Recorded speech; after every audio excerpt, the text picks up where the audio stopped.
Oke, pemirsa, saya akan memperkenalkan beberapa wartawan yang biasa meliput di lapangan. Yang pertama, Saudara Tam yang biasa meliput di Hai. Gradi, dan Mbak Diana ini yang cantik, biasa meliput Alhamdulillah. di pendidikan. Pendidikan Dan cantik-cantik. Bapak Kiki yang biasa meliput di DPR Jatim, dan Bapak Mas Ibat, bisa Mas Adik. Ibat Dik, yang biasa meliput di Pemkop Surabaya. Yang pertama saya akan tanyakan kepada Bapak Tam. kayak ujian aja bos, takon-takon pertanyaan. Ngobrol, biasa bos. Soal tadi yang dibahas soal penyekatan, monggo Mas Tam mungkin bisa menjelaskan soal penyekatan. Ini bos, jadi memang setelah tanggal berapa itu? 17 ya.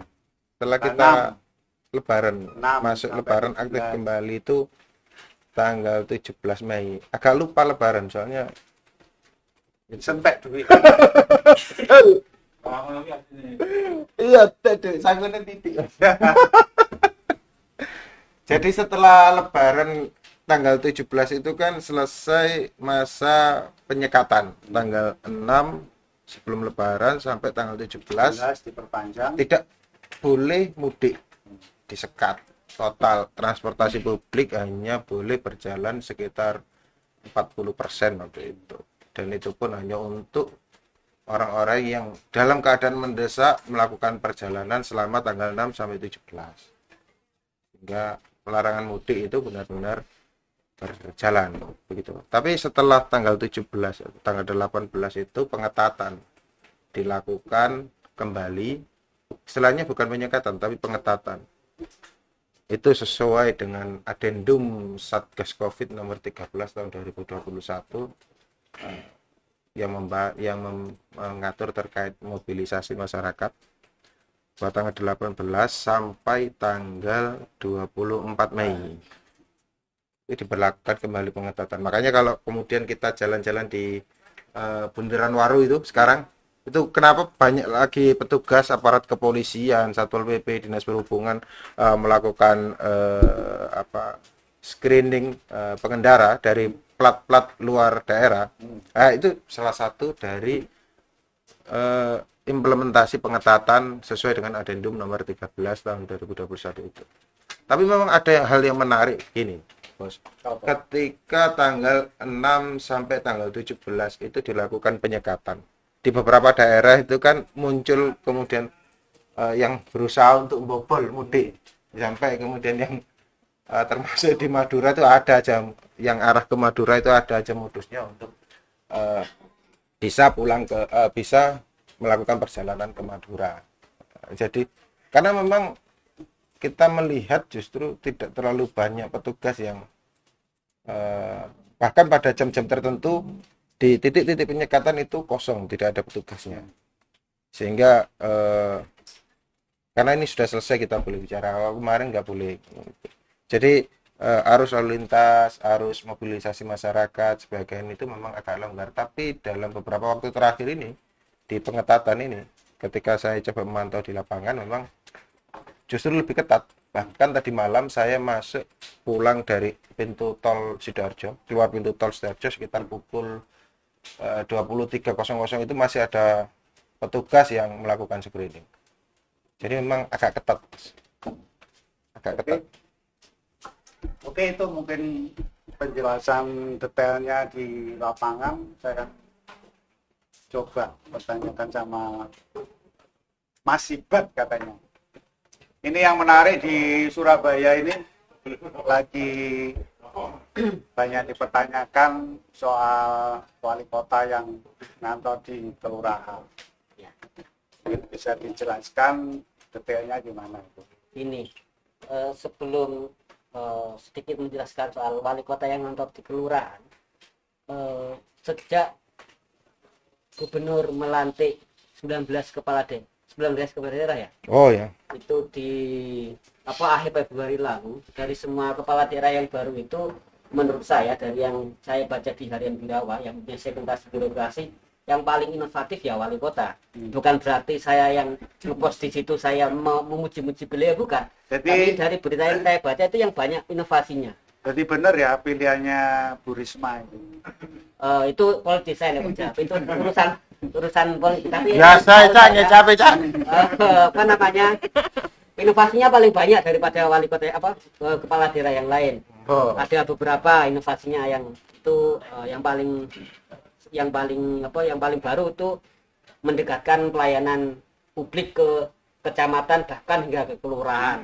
Yang sebelumnya di OPD, di Siola, di mall pelayanan publik ditarik hingga ke kecamatan dan kelurahan. Itu inovasi yang pertama. Kedua juga menggratiskan biaya kesehatan golongan 3 KTP untuk Surabaya. ya khusus semua KTP warga Surabaya. Kemudian juga membuat aplikasi Wargaku. Jadi warga yang mendapat keluhan bisa langsung mengadu ke aplikasi itu. Jadi ketika sudah melakukan pengaduan dan belum satu kali 24 jam belum ada tindak lanjut, aduan itu langsung masuk ke gawe handphonenya wali kota. Itu salah satu inovasi. Dan yang terbaru sekarang adalah wali kota setiap harinya itu akan ngantor di kelurahan. Ngantor bukan dalam artian terus wali kota mempunyai ruangan khusus di kelurahan, bukan. Cuman dia tiap hari keliling ke kelurahan. Contohnya hari ini beliaunya pada Kamis tanggal 20 Mei ini wali kota ngantor di kelurahan Bubutan dan kelurahan Kerbangan. Di sana beliau langsung, karena di sana ada pelayanan, di sana ketika waktu tadi ada wali kota langsung bisa menyelesaikan masalah yang dihadapi oleh warganya. Tadi yang salah satu kasusnya adalah warga yang mengurus masalah ahli waris, gitu kan. Karena suaminya meninggal, dia mengurus ahli waris di kelurahan. Kan ada kesulitan, akhirnya wali kota langsung terjun menghubungi PN karena itu berhubungan dengan pengadilan. Jadi di situ langsung bisa selesai kasus itu tanpa membutuhkan waktu yang lama. Itu adalah inovasi dalam terobosan wali kota Surabaya, dan itu perlu jempol di menurut saya. Itu masyarakat perlu tahu. Jadi wali kota ngantor di kelurahan itu bukan berarti dia harus minta ruangan khusus yang dibikin baru, tidak. Jadi ikut membantu menyelesaikan masalah di kelurahan yang dihadapi oleh warga masyarakat Surabaya. Kan saya nambah bebas. Biasanya kan ini pengamatan wartawan yang di lapangan. Ketika anak buah staff kalau didatangi oleh pimpinan langsung, itu mereka akan kerja keras. Dan itu manusiawi lah, saya kira. Semua staff atau semua kalau masyarakat kalau pegawainya itu ada atas saya pasti bekerja dengan baik. Gitu. Sama dengan kayak gini, kalau wali kotanya terjun ke lapangan langsung, stafnya akan takut dan akan menyelesaikan masalah itu dengan cepat. Seperti itu. Baik. Itu tadi penjelasan yang sangat panjang dan jelas. Saya akan coba untuk tanyakan Mbak Dina ini kan. Diana, Bos. Diana ya. Diana. Aduh, aku nggak Udah mulai masuk toh, nggak daring toh sekarang. masih daring Pak. Jadi rencana PTM kan nanti awal Juli. Karena banyak yang perlu dipersiapkan. Salah satunya yang saat ini difokuskan oleh Pemprov Jatim melalui Dinas Pendidikan ini kan pemberian vaksin secara menyeluruh kepada guru dan tenaga kependidikan, karena untuk vaksin kedua ini baru 35%. Jadi diharapkan akhir Juni atau bulan Juni ini semuanya tuntas gitu. Dan kedua, mungkin biasanya kalau untuk PTM ini berbasis kabupaten kota atau wilayah, untuk PTM di awal Juni akan difokuskan di kecamatan. Jadi misal kalau di suatu SMA atau SMK tersebut di kecamatan A berada di zona merah, maka PTM tidak bisa dilaksanakan. Atau mungkin di kecamatan A itu tadi berzona kuning, maka presentasi PTM bisa 25%, begitupun seterusnya. Kalau untuk PPDB saat ini sedang proses untuk pendaftaran nilai prestasi akademik, jadi memang untuk para peserta didik yang akan mendaftarkan ke SMA SMK ini yang punya nilai akademik yang bagus bisa daftar di sini, karena mungkin aturan baru untuk tahun ini kan ada beberapa yang diperbarui. Misal untuk nilai akademik ini kan karena tahun kemarin tidak ada ujian nasional, jadi perhitungan akan ditambahkan dengan akreditasi sekolah. Yang Begitu, Pak. menarik di Surabaya ini banyak mutasi anak luar kota yang masuk Surabaya, itu sangat menarik, banyak Iya. kasusnya. Mungkin bisa dijelaskan. Mutasi yang kayak gimana tuh, Pak? Misal, Perpindahan. iya, Ah. dia kan nyari gratisnya. Kalau di Surabaya kan gratis, Iya. wilayah Surabaya. Oke. Jadi Kalau- pindah alamat. Oh, siapa yang punya saudara di Surabaya? Itu banyak sekali kasus itu. Kalau untuk pindah alamat, kalau sesuai dengan peraturan Kemdikbud itu minimal 1 tahun. Jadi memang untuk tahun ini Kemdikbud mengeluarkan kebijakan tidak ada surat domisili. Jadi memang surat domisili diperuntukkan bagi daerah yang terkena bencana alam dan bencana sosial, baru bisa pakai domisili. Kalau pengurusan pindah KK, pindah alamat misal dari Jember terus pengen sekolah ke Surabaya dalam waktu yang berdekatan, itu masih belum bisa begitu, karena domisili sudah tidak bisa terpakai karena untuk kasus-kasus penting untuk domisili. Sekarang daftarnya kan pakai online, kan? Iya, seluruhnya pakai online, Pakai murni pakai sistem PPDB Jatim. apa? Linknya apa? www.ppdbjatim.ac.id. Kena di Pak. Ya, itu catat itu pemirsa. Jadi Saya kalau lupa ya. Ini nambahin ya, lagi Oh iya. tadi siang kebetulan kan di Pemkot ada rapat soal PPDB. Hari ini dipimpin oleh Bapak Wakil Wali Kota Pak Armuji. Dalam rapat itu kebetulan saya nulis hari ini karena rapatnya di kantor Wali Kota. Salah satu yang terbaru itu adalah untuk jalur prestasi itu ada tambahan Kuota. untuk Pemkot memberikan tambahan jalur, yaitu Penghafal. semua siswa yang hafal kitab suci itu bisa masuk jalur prestasi. Kitab suci sini bukan hanya Al-Quran, tapi untuk kitab suci semua agama. Semua agama. Dan mungkin ada kriterianya khusus, tapi itu masih belum dijelaskan. Tapi itu nanti ada tim khusus yang menilai, dan itu untuk para siswa para pelajar yang mungkin untuk Islam itu hafal Al-Quran berapa juz bisa memanfaatkan jalur ini. Jadi ini sebagai bagian kemudahan untuk bagi siswa yang mempunyai kelebihan. Jadi yang bisa masuk ke jalur prestasi bukan hanya siswa yang pandai secara akademik ataupun secara olahraga. Biasanya kan itu umumnya kita dia prestasi punya prestasi bidang olahraga, tapi juga bidang keagamaan juga mendapat perhatian dari Pemkot Surabaya itu dengan jalur prestasi ini. Kemudian untuk PPBD di Pemkot Surabaya untuk daftar itu memang ada dua sistem. Yang pertama ada lewat secara online, yang tadi www namanya itu. Yang kedua yang www.ppdb.surabaya.go.id itu daftar online. Bagi masyarakat yang kurang memahami teknologi, istilah gaptek, bisa langsung datang ke sekolahnya yang dituju itu, tapi dengan tetap menggunakan protokol ketat. Ya, itu penjelasan dari Kepala Dinas Pendidikan. Itu tambahan saya untuk masalah pendidikan. Saya boleh menambahkan juga, Pak. Untuk aturan baru juga di jalur prestasi itu kan kalau tahun sebelumnya itu harus berjenjang.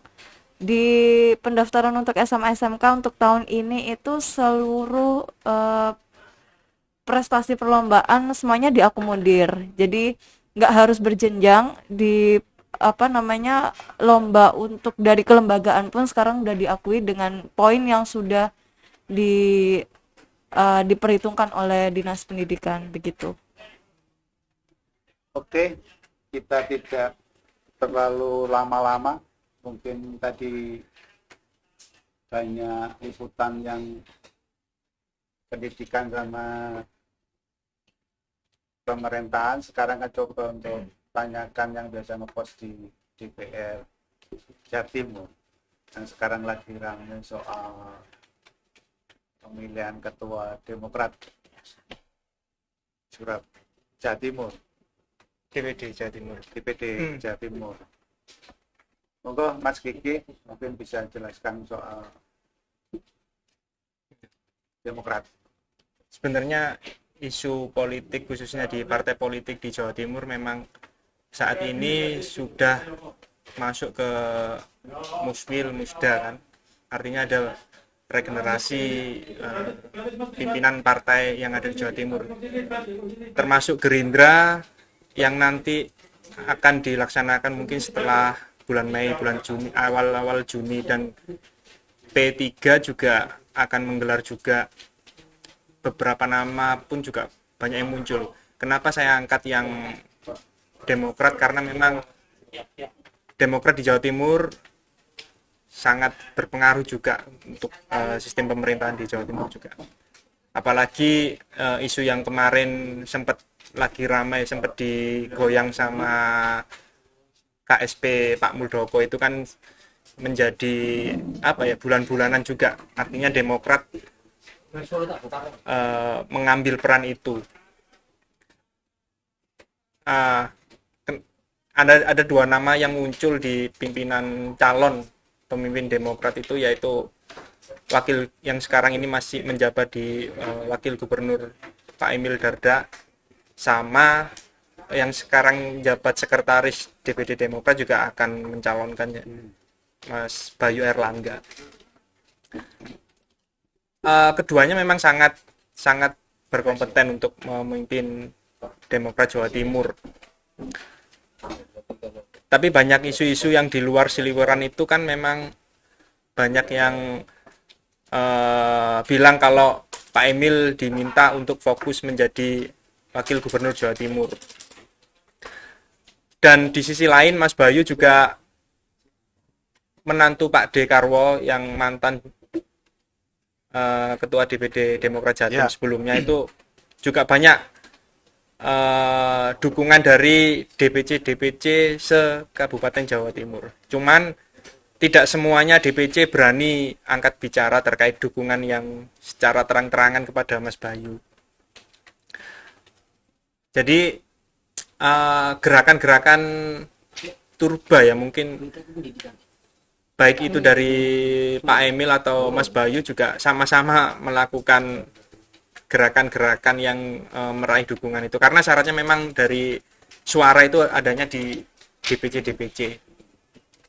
Tapi saya dengar cuman nggak berani memastikan apa itu benar apa tidak, cuman dari informasi yang sumber yang ada suara yang paling kuat memang Mas Bayu. Dari 38 kabupaten kota DPC Demokrat itu hampir separuhnya lebih itu mengarah suaranya ke Mas Bayu Erlangga. Entah kenapa, tapi memang ada terah dari Pak Dekarwo itu atau gaya pemimpinnya yang luas seperti yang saya angkat tadi ini, hari ini dari Demokrat Gresik itu ketuanya menilai bahwa Mas Bayu ini orang yang luas, energik, dan mampu membesarkan Demokrat di Jawa Timur. Mengingat ketua DPP Pak AHY yang ada di pusat itu juga menginginkan sosok-sosok yang energik. Artinya orang-orang yang regenerasinya harus memang digarap serius oleh Mas AHY. Ya. Mungkin yang sejalan sama dua-duanya sama-sama sejalan, cuman tergantung nanti lobby-lobbyannya yang di DPP yang seperti apa. Oke. Mungkin ada tambahan yang dari DPR ini juga reporter di DPR Surabaya. Bapak Andre, mungkin ada tambahan, monggo. Terima kasih. Sebelumnya mungkin kalau soal strategi Demokrat ya kalau nggak salah. Ya. Info yang saya terima Demokrat Surabaya itu tetap satu suara bertekad di barisan Pak AHY. Mereka yang saya ketahui tidak mendukung KLB Muldoko yang beberapa bulan lalu diselenggarakan di kalau nggak salah dari Jeddah. Ya. Itu info yang pertama saya tangkap. Tapi beberapa hari ini memang di DPRD Surabaya telah mengakhiri masa reses ya. Nggak banyak info yang saya dapat, cuma mereka mencari aspirasi dari masyarakat kota Surabaya. Sesudah masa reses ada beberapa aspirasi yang saya tangkap yang penting untuk ditindaklanjuti oleh pemerintah kota Surabaya. Yang pertama mungkin itu masalah pasar Tunjungan yang sudah berpuluh tahun itu tidak terselesaikan. Dari Komisi B DPRD Surabaya sendiri sudah lama sudah mempertegas agar Pemkot Surabaya melalui PT Pasar Surya agar pasar Tunjungan itu segera diselesaikan dengan menyerahkan ke investor. Namun info juga yang saya dapat dari PT Pasar Surya, sampai saat ini PT Pasar Surya itu belum siap untuk membangun kembali pasar Tunjungan. Mereka hanya memberikan alternatif akan menarik tenan besar, misalnya seperti KFC, McDonald atau tenan-tenan lain seperti Ramayana, Matahari untuk masuk. Nah, upaya PD Pasar Surya itu masih dilakukan oleh Komisi D DPRD Surabaya karena selama ini belum ada tindakan dari PD Pasar Surya untuk menarik tenan. Bahkan sampai saat ini pasar Tunjungan sudah mangkrak puluhan tahun dan kumuh rusak. Sepengetahuan saya yang pernah melihat di sana. Kemudian aspirasi masyarakat lain yang kedua itu mengenai kalau saya kira ini bukan aspirasi, ini aspirasi dari salah seorang anggota dewan dari Komisi A yang menginginkan Pemkot Surabaya sesudah memberikan asesmen 61 LHU kalau nggak salah, itu harus ada tindakan tegas dari pemerintah Kota Surabaya. Pasalnya 61 LHU ini kalau sudah diberi kelonggaran untuk buka lagi, itu harus menerapkan prokes COVID-19 yang sesuai dengan aturan pemerintah dan ada aturan yang harus dilaksanakan sesuai perwali Kota Surabaya. Saya lupa perwalinya, mohon maaf. Yang menyebutkan bahwa prokes itu harus ketat. Salah satunya pembatasan pengunjung, jam operasional sampai kalau nggak salah jam 22 dan sebagainya. Saya kira beberapa isu yang menarik dari Dewan saat itu. Terima kasih. Demikian pemirsa, bincang-bincang untuk pemuda harian Birawa dalam minggu ini. Kita ketemu lagi pada minggu yang akan datang. Jangan lupa subscribe, komen, Dan like, dan share. Bunyikan juga loncengnya.